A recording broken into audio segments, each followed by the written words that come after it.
Ladies and gentlemen, good afternoon, good evening, wherever you may be watching. Welcome to a special edition of the LinkedIn podcast, which you guys can view at 7 p.m. Eastern tonight and every Friday night on all Sideline Sports Network airwaves and platforms. Today, I am joined by Lindy, as I usually am, and we also have very special guest, Merrill Reese, is joining us. Merrill Reese, the voice of the Eagles for such a very long time. Merrill, we just want to thank you for the opportunity to come on here and have this conversation with us today. Well, happy to do it. Awesome, man. So I want to start by talking about the Eagles this season, starting the season off 3-0. The biggest talk around the league has been about this tush push, or some people are calling it the brotherly shove. So you've seen a lot of coaches speaking to the media. Del Rio from the Commanders, Eagles playing the Commanders this week. He says that it gives them a great advantage, but it's a rugby play, and a rugby play shouldn't be allowed in the league. A lot of people think the play should not be allowed in the league. So what are your thoughts on the whole controversy of the Eagles tush push? I see nothing wrong with it. You could call it a rugby play, but it's a bunch of guys shoving the quarterback, and it's a short yardage play. And I think there are people who resent that the Eagles have made it automatic. If it's that automatic, why don't they do the same thing? Why don't the Commanders figure out a way? I mean, it's not that complicated. It's right in front of them to see. It's nothing hidden. It's nothing crazy. It's just blocking inside, and the quarterback who, by the way, it wouldn't be automatic for a lot of quarterbacks.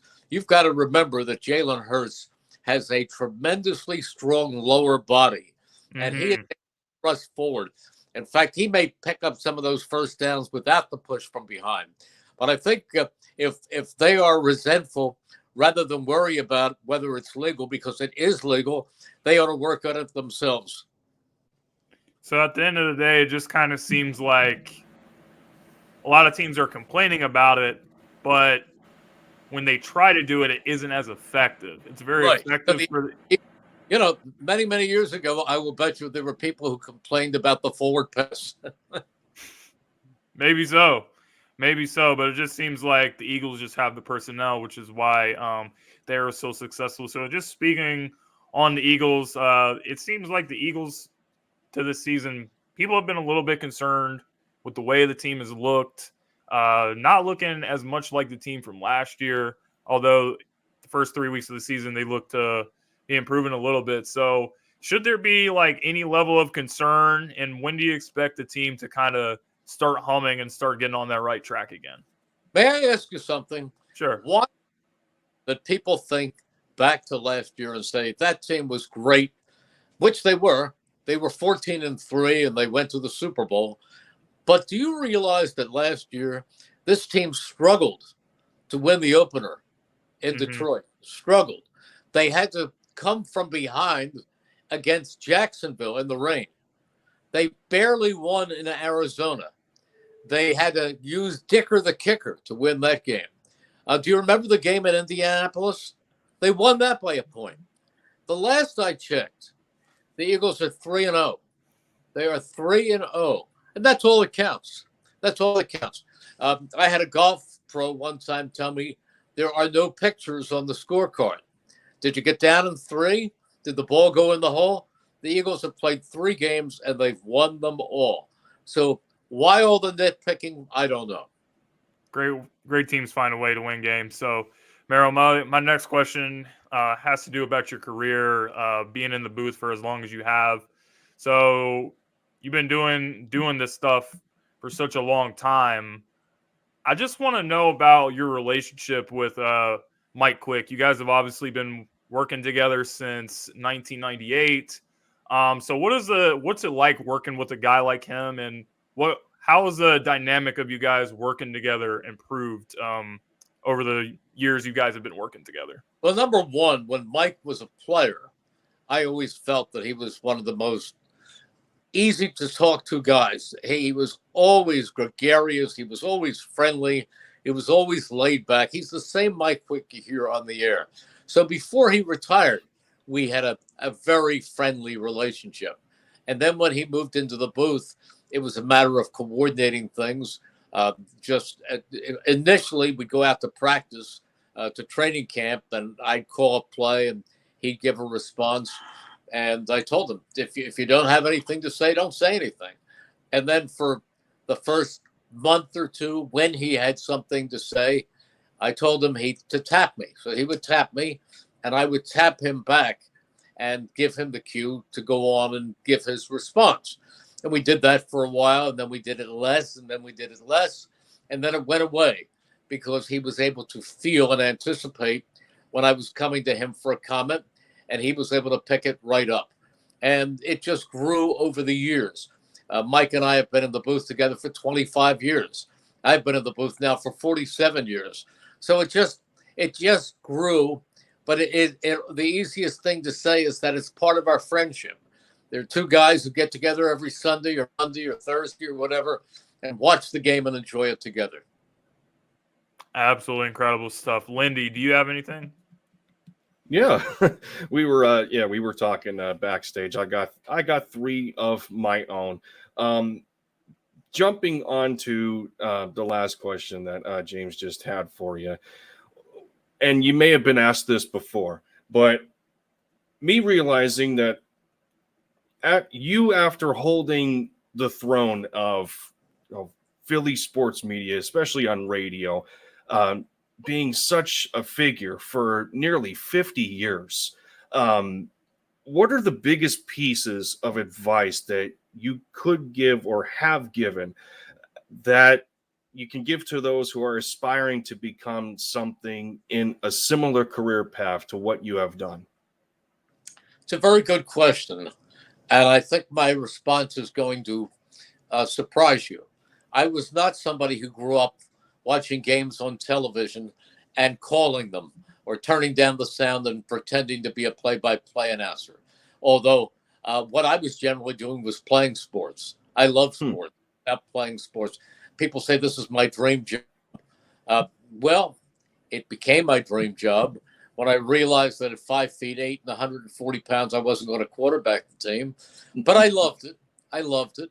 And I majored in communications, and I became sports director of the student station at Temple and broadcast hundreds of Big Five basketball games and Temple football and baseball and everything else.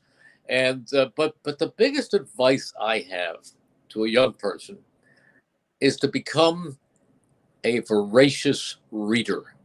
Read all kinds of books, read novels, read biographies, read mysteries, read anything there is, because your vocabulary, which you need to become a good communicator, grows from reading. It is a direct reflection on reading. I always have a couple of books going, and that's what keeps you sharp. That's what builds that vocabulary. So before you sit behind the mic and say you've got to develop your voice or your ability to describe, it all comes, number one, from reading and developing a very, very workable vocabulary. Great stuff. That's yeah. Yeah, absolutely. It makes perfect sense to just have that kind of, your own personal creative platform. I wasn't a reader from the, I read to school and did the thing. Right. But I didn't become that kind of a reader when I use the word voracious, reading a lot of different things until I took a course between my, it was a summer course between my sophomore and junior year at college. I took a course called Modern American Novel. And by modern American novel, it's not that modern. But we're talking about the going back and reading people like F. Scott Fitzgerald and Ernest Hemingway, and Sinclair Lewis, and all of these different people. And when I took that course, we had to read a book. It was a summer course. We had to read a book cover to cover in like 2 days. So I'd go home from the course, they'd read all day and all night. And it was through that course that I developed a love for all kinds of literature. I really did. And I've never been without a book yet. I mean, I do read sports books. There are a lot of those I read. I read a book about the former Eagles running back Timmy Brown. I've read almost every. I've read some great books that have come out about sports that are really, really good. A book called The Quarterback. I mean, just go on and on. Seabiscuit was a great book by Laura Turney. There are so many great books that have been written, but I've also read many novels.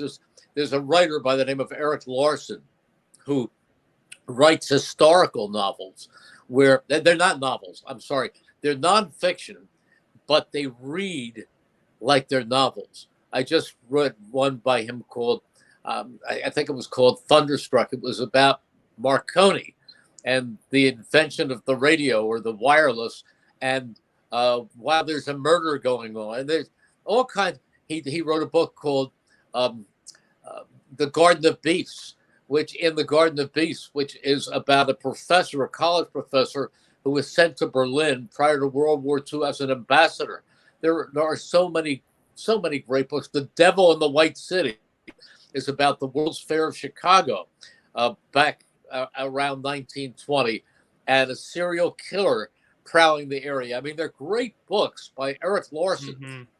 He's one of my favorites. I could go on and name them all, but I like to read John Grisham.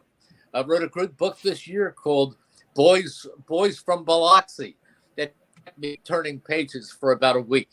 So there's so many great things you can read, but they all contribute to having a vocabulary that allows you to interview somebody, allows you to paint a picture on a Sunday afternoon, not just give the score and describe the plays, but let people know what the atmosphere is like, what the weather is, what the feel is. You can use these words to enhance your broadcast. So the main thing is just knowledge is power. You should never stop trying to improve your mind. So I think that's really good stuff. I think that's I read because I enjoy reading. I never go to sleep at night without reading 10 pages of whatever book I'm on. But I love it. I just do.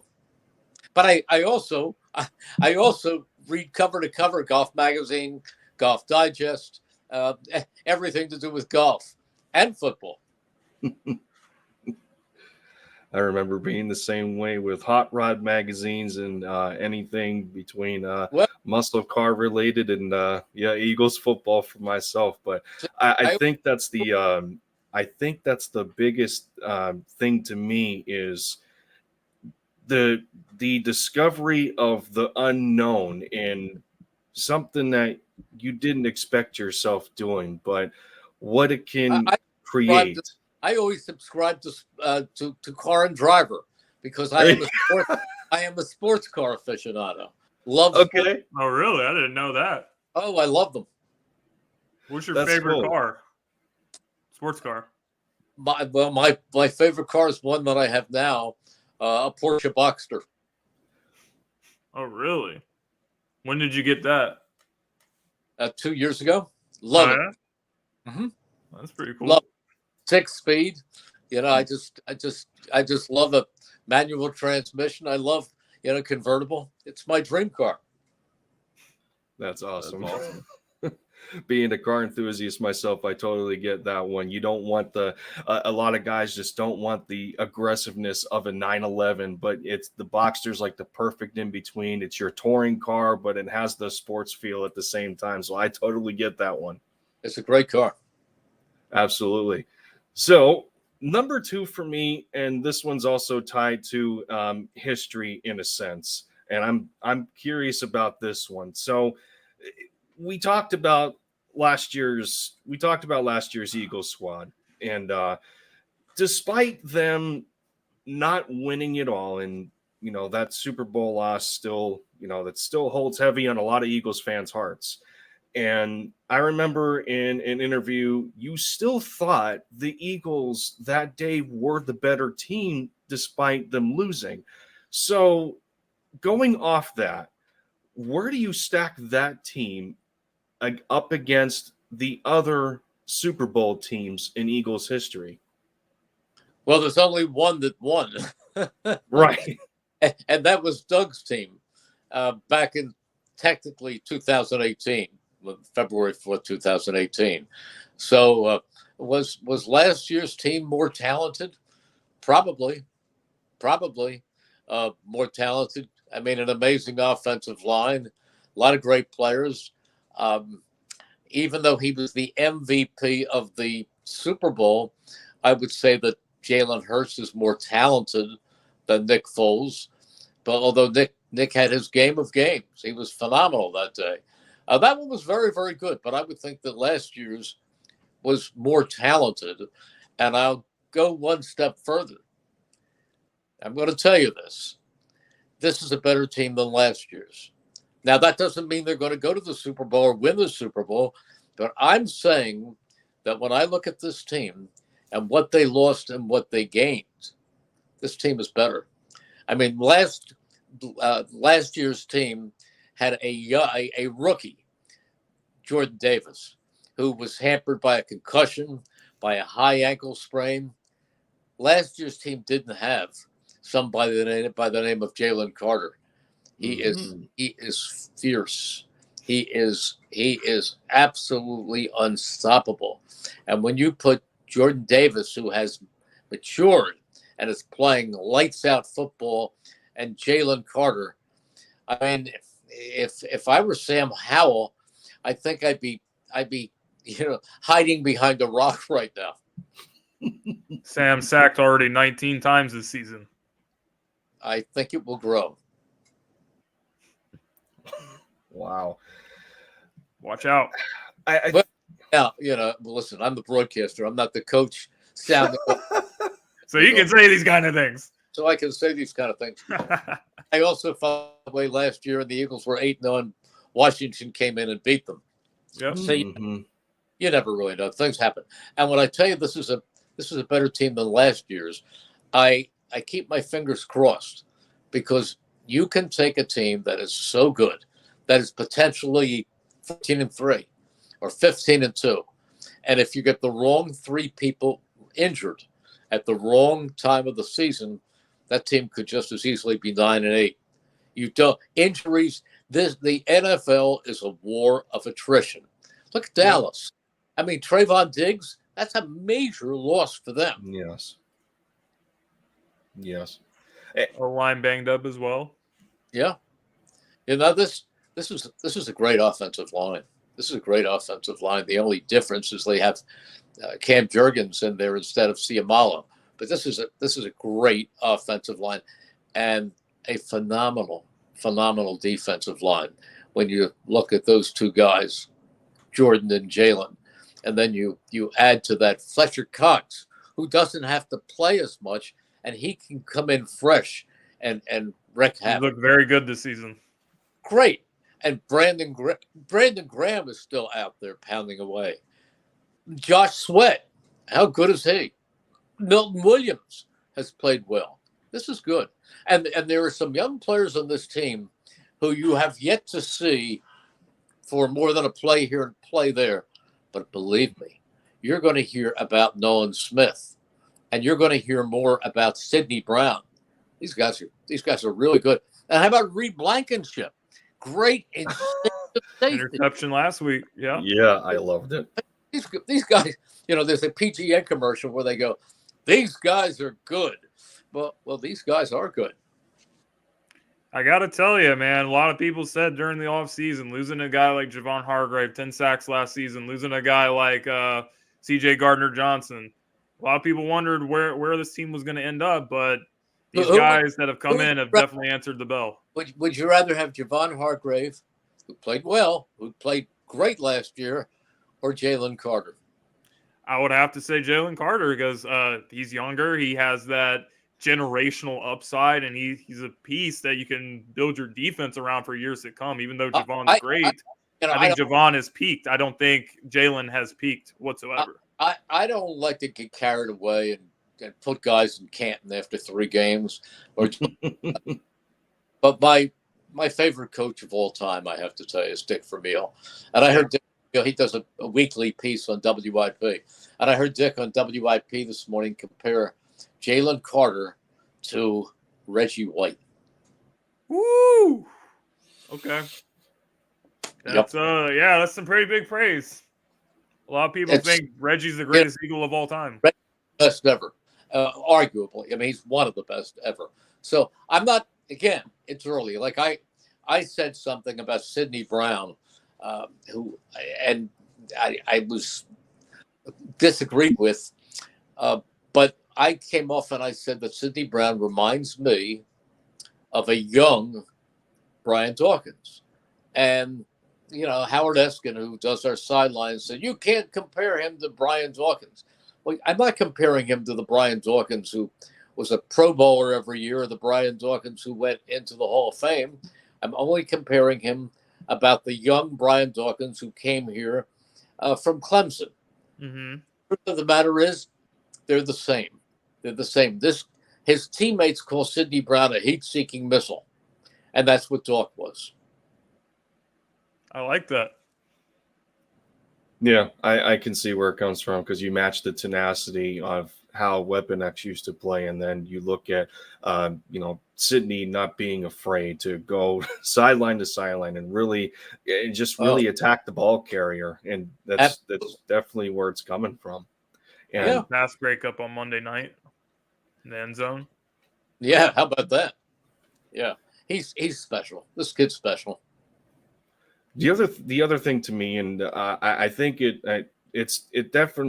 can definitely hold true to your opinion on this team looking better than last year's team, and it's not necessarily a standard that the Eagles have or have not created, but they've improved on the emphasis and shown the rest of the league how important it is to build depth, especially in the trenches. Jeff Stoutland University, with all the guys that he has on that front, Cam Jurgens is looking fantastic. A lot of people don't want him to take Jason Kelsey's place because he's doing so phenomenally well at his position right now. And then you just look at the defensive line.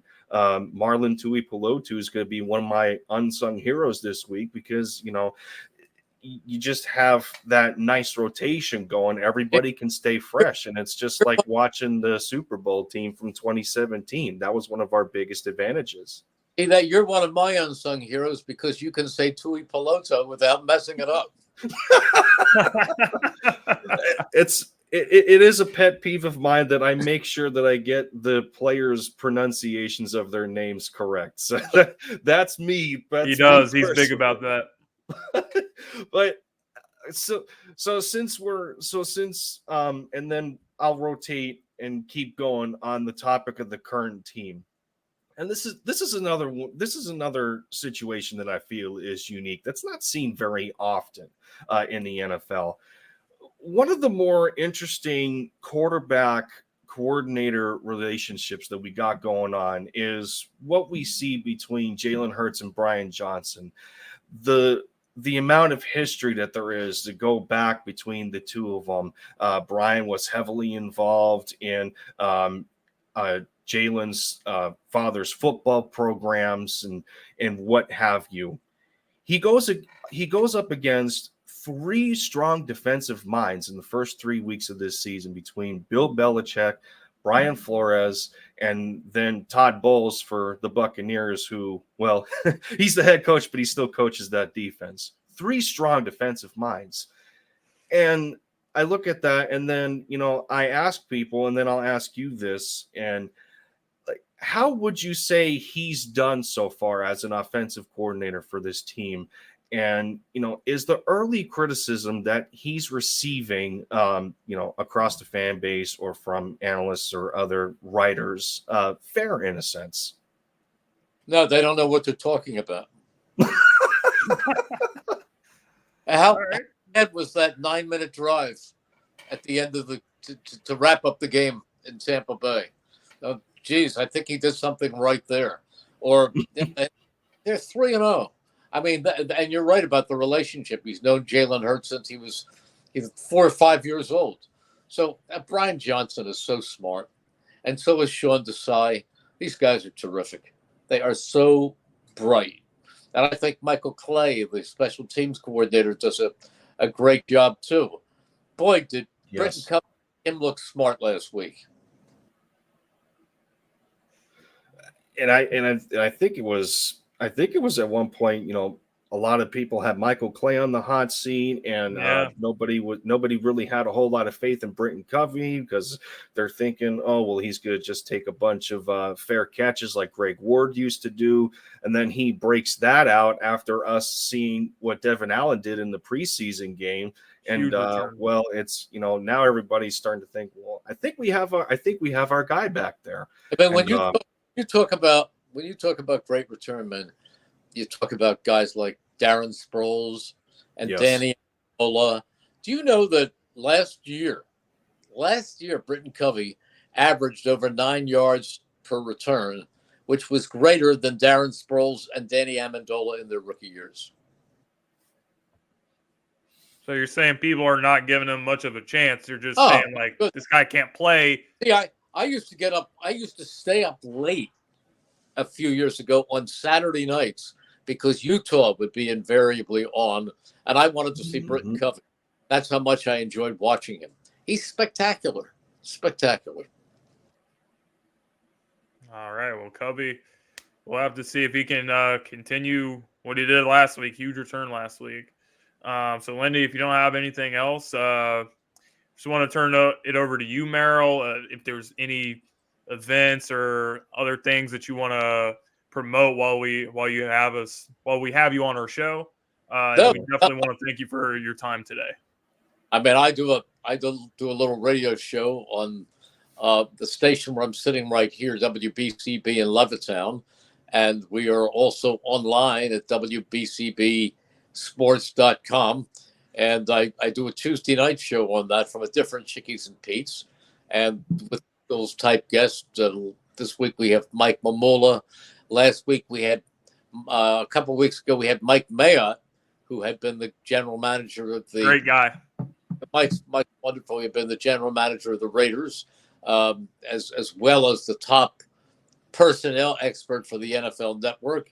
And last week we had another Eagle who you might not remember by the name of Vaughn Hebron, who was a really good running back and has two Super Bowl rings with the Denver Broncos, and he was fun to talk to. So I have that show. It's on Tuesday nights, 6 to 7, if any of your followers would like to tune it in. You definitely will, guys. Sounds like a great show. So that being said, guys, thank you guys for tuning in. Thank you for watching. Merrill, thank you for being with us. We will see you Friday nights at 7 p.m. on the LinkedIn podcast on all Sideline Sports airwaves. Thank you guys very much.